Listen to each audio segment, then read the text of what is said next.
Hold it! Hold it! Hold it! What dastardly crime are you up to now, Dick Dastardly?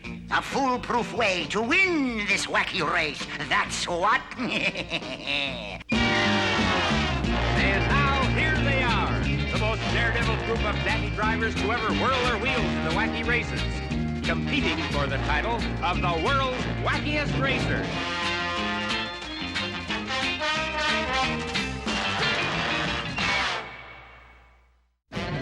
As the wacky racers roar across the desert, dashing toward Hand Springs, Wyoming, the drivers are desperately trying to pass one another.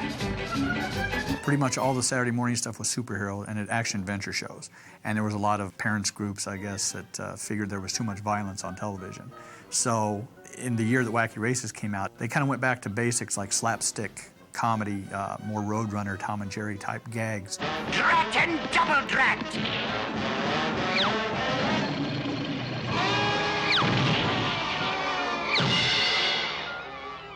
Drat! The Hanna-Barbera stuff, when I was a kid, it was like the most polished out of all the productions that were being done at that time. I mean, the music was above par, the sound effects, the voice acting, it all kind of just came together as one solid package. Saturday morning TV at that time for this studio, Hanna-Barbera Studios, was like the mother bird that was trying to feed that nest of newly hatched little birds, because TV was like just having all of these gaping mouths that you had to keep dropping shows into. Just the amount of work that went through there at that time, too, was just it was amazing that they got anything done, just with the schedules and how many episodes that they had to crank out. It's just amazing that they kept that level of quality up. It was like above and beyond anything that was being done at the time. I've always looked at that as sort of an age of discovery in animation, where challenges were thrown at animators to come up with things that have never been thought of or tried before. The first thing that I remember hearing about was the fact that we were to create all of these characters with their cars. Then each week, they would be involved in a race. It was going to be more of a game where you had to send in who you thought was going to win the race every week or something like that. And then there would be prizes given away for kids that would pick the winner. It was more of a game show than anything else. And of course, I think the powers that be stepped in and said, you can't do that. So anyway, it just became the show that it eventually evolved into. You know, they did 17 half hours, and each half hour had 2 different cartoons. So, you know, that's what, 34 different races, and you have people like Iwo and Jerry designing this stuff. You're not going to get anything bad anyway. They probably had 100 cars to choose from.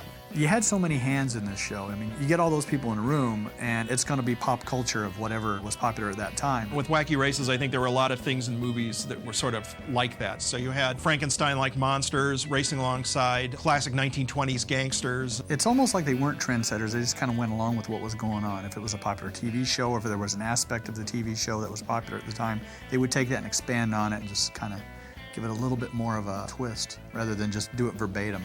Hanna-Barbera always seemed to understand the importance of having distinctive vehicles. The Flintstones car, the Jetsons car. If you saw those without seeing any other characters or even a background, you'd know what show it was from because they were so unique. The great thing about the Hanna-Barbera cartoons and the period of time that these shows were produced is that they utilized actors who were originally came from radio.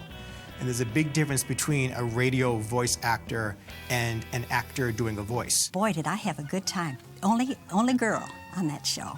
And all these wonderful actors. There were about 6 actors and 11 cars and about 15 or 20 voices. They were doubling, tripling, quadrupling. They were doing many, many voices. And you'll see often an actor talking to himself. I've seen film clips of Dawes Butler behind a microphone, and he'd do one voice and the other. You know, you had somebody like Don Mezek or Janet Waldo or Paul Winchell or any of those people that could do multiple voices, and it didn't sound like one person doing the same voice. The actors were all very, very concerned because they all had a lot of voices to do, and they would do their homework. In other words, when we'd start the session, they would get off in a corner or even at the table, and they would practice their different voices like an orchestra tuning up. They could do anything. I mean, they were just marvelous. And they not only would answer to the traditional feeling of a character, but they would be so inventive. They were as creative with an off-the-top-of-the-head approach to a character as we might be in terms of how you design the character. We pulled out all the stops. We figured that it didn't matter because we weren't being photographed, so we just would go crazy. To me, just in general, the Hanna-Barbera stable of voice actors was as important as the animation because they had to make the scripts work and creatively fill in if something wasn't animating a lot. They had the best voice talent of anybody, I think.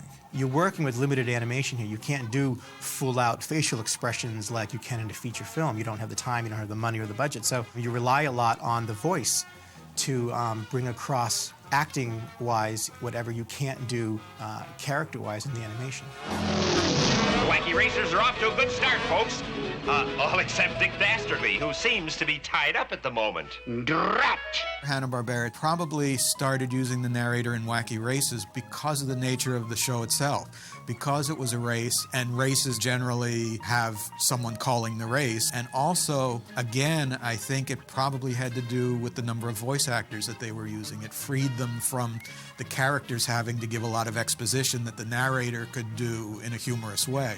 You always felt that the narrator was actually there watching the race or officiating the race, because every once in a while Dastardly would break that fourth wall and look right at the camera and start talking to the narrator. Better watch out, Dick.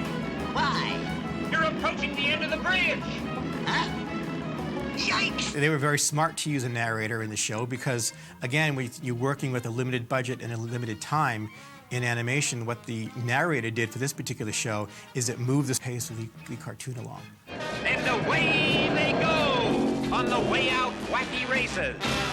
Wacky Races title sequence was a really neat graphic take on it. Introduced all the cars. It's like 30 seconds. They show the entire show right there. You heard that theme music, you heard the thing, you know, you come running out of the kitchen with your bowl of cereal and you're there. Jerry Eisenberg had just a natural feeling for what this show required.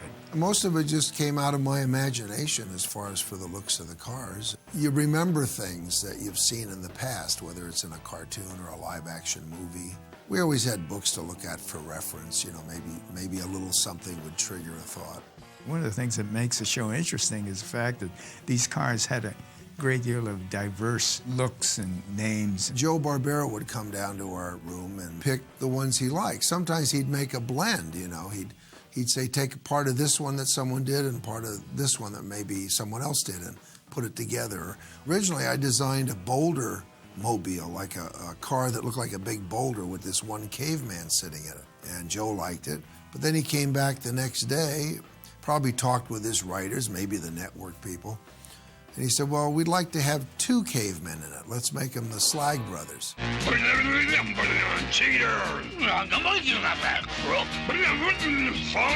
Slag Brothers I loved because they were almost completely inarticulate and they just sit there whomping each other. You know, how great is it to ride around in a rock and just beat your brother on the head with a club, you know, and go, ugga, ugga. They just like smack the other cars with their clubs, and when something wasn't working right, the car would break in pebble. The creepy coop is losing traction on the ice, and Little Gruesome shifts to dragon power for a little flame action. It worked! What I liked about the Creepy Coupe monster car is that they would shift into various gears on the dashboard there, and you might have dragon power. I love the Gruesome Twosome. They were great. They had that big old dragon in the belfry, and whenever they needed to get ahead of somebody, the dragon would just sprout wings and off they'd fly. This is one that Jerry and I sort of threw back and forth, and kept adding ideas, you know, such as bats flying out of the belfry, you know, that sort of thing. The gags like that, whether they were written or whether they were just put in the storyboard stage, I mean, the gags like that just made me howl in front of the TV. Driver Pat Pending is always inventing. How about that bit? He's changed into a giant drill. Professor Pat Pending in the converter car, he would shift into certain gears on his dashboard. It's the converter car is exactly what it is, a car would convert itself into anything at the time that Professor Pat Pending needed. I've seen it turned into a vacuum cleaner. I've seen it turned into a hot air balloon. Whatever he needs to get away from Dastardly and try and win a race. Pat Pending's car, you could never figure out it could do anything. You know, he could just push a button and it change into a pogo stick. He lacked the maliciousness of Dastardly, but he certainly had equal inventiveness when it came to using that to get an edge on somebody. And now it's number 4, the Red Max, making his move.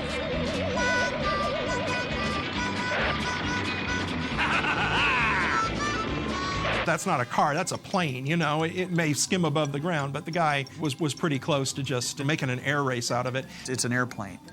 And it would jump over the other cars. I love that car because it could take off and pass everybody. Uh-oh, Penelope's having a little engine trouble. Oh, dear. Now, what could the matter be? Penelope Pit Stop, I loved. One of my first crushes. Oh, I love that. Isn't that nice? I mean, she's so cute in that southern accent. Thank you, Colonel. Mwah. Ooh-wee! You all can invade my plantation anytime. I remember Joe coming into my office and saying, I'm in the middle of a meeting.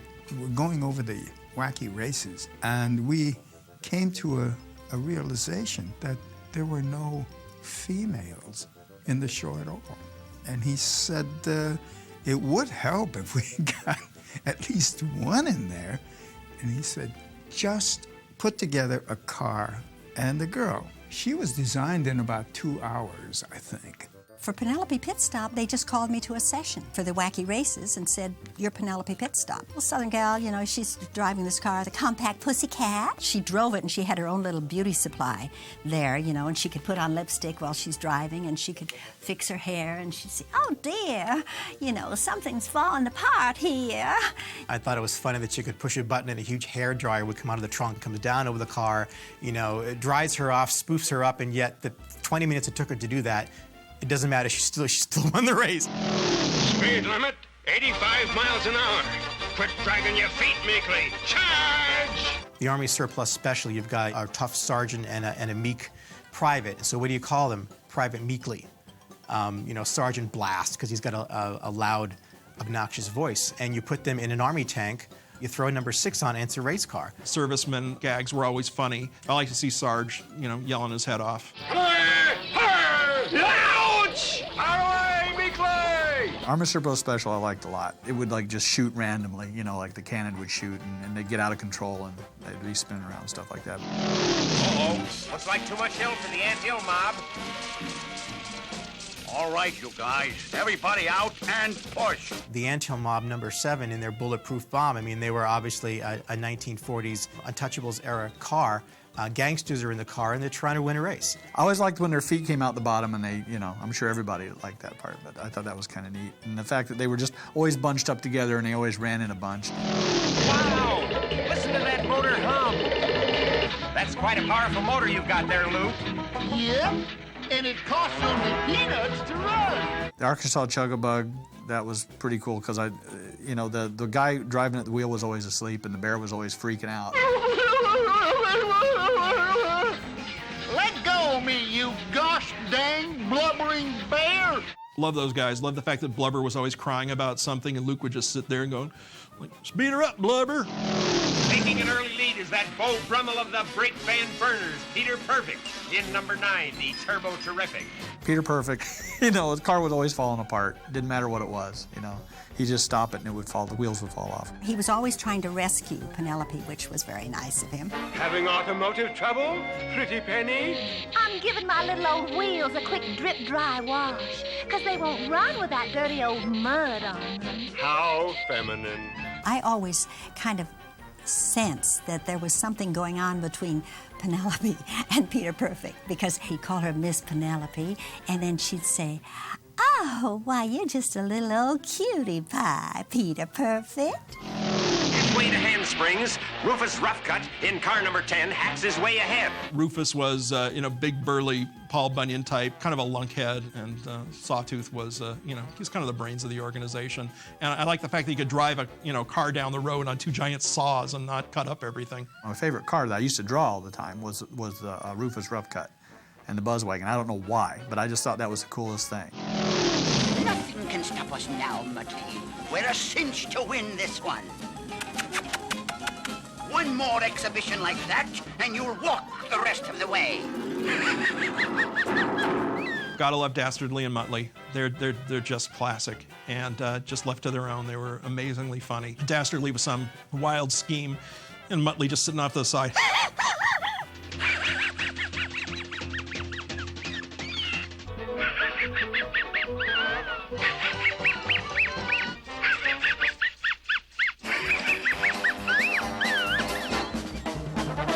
The thing I remember was always trying to find the most sinister way that was funny in terms of what Dastardly and Muttley would do.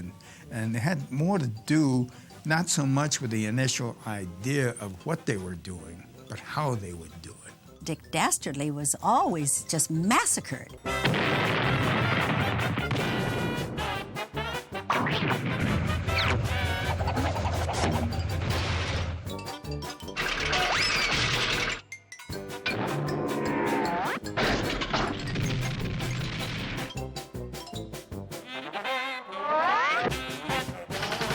You know going in that the Wile E. Coyote is not going to catch and eat the Roadrunner, just as you know Dick Dastardly, for all his machinations, is not going to win the race. Still, it's fun to see him try. It's fun to see him mislead everybody, to set traps, to have the running relationship with Muttley, because sometimes you get the idea like these two are really not fond of each other, but Muttley is with Dastardly because I think Muttley just enjoys to see Dastardly destroy himself time after time and gives Muttley something to laugh at. Muttley! Do something!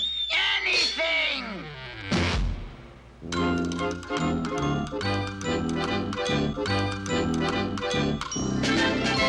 You know, did I ever want to see Dastardly win the race? Yeah, I did. I really just wanted to see him win once, you know? And that's what kept me tuning in as a kid. It's like, maybe Dastardly will win this time. Dastardly and Muttley always got busted for cheating because they were cheating trying to stop others from winning, whereas the other cars were going into their various modes to help themselves. Whereas Dastardly and Muttley, that's all they did. They were trying to win the race, but the way they did this, they were going to dig a ravine and make all the cars fall into it, or put up an exit sign or a detour sign. The next thing you know, all the wacky races cars are on a merry-go-round in a theme park, you know? They just kept going and minding their own business. They might have won on their own. With Dastardly and Muttley, Bill and Joe had their first really great recurring villains. They're just a terrific duo. At the finish line, the crowd is tense with excitement. Racing is hotter than ever now. NASCAR is becoming huge, and so it only seems natural that there'd be a re-emergence and a re-interest in wacky races. There's always been merchandise for these characters. It would usually come out like about a year after the show would hit, because it would take that long for them to decide if the show was a success or not. But it would usually be like board games, coloring books, comic books, anything print, cereal premiums, a lot of that. There was a resurgence in Muttley popularity a few years ago in Japan, of all places, because I think they began importing the show to Japan, so I think the show had the second life over there, and Muttley became amazingly popular. I think like with each generation of young kids, you know, I think boys and girls love cars. I think that's part of it, but the characters too, you know. I like to design warm, lovable characters. I feel those are the ones that will endure. You know, there's a lot of interesting characters that are done here and there, but they don't seem to endure for decades. My kids grew up on my cartoons because they were always watching, and I was probably in the kitchen doing the dishes or baking a cake, and they remember everything about all the cartoons that I did. The Hanna-Barbera cartoons are timeless. Just because something was produced however many years ago, doesn't matter. They still hold up today. For some reason, I think what they do is they take you back to a simpler time when you were a kid and didn't have a care in the world. I think that the thing that appealed to me most was just the fact that it was just a slapstick cartoon. It was those old gags where, you know, they drive off a cliff, they're suspended in air for 2 seconds, and they drop off and crash. The attitude of the shows in themselves, if you search deeply into these shows, there is a very relatable human quality in terms of delivering something that they would hope would be entertaining to the public in general, but in a meaningful way. Double O has yet to reach the finish line. What happened, Dick? I stopped to give someone my autograph. Oh, you're kidding. Who would want your autograph? Him!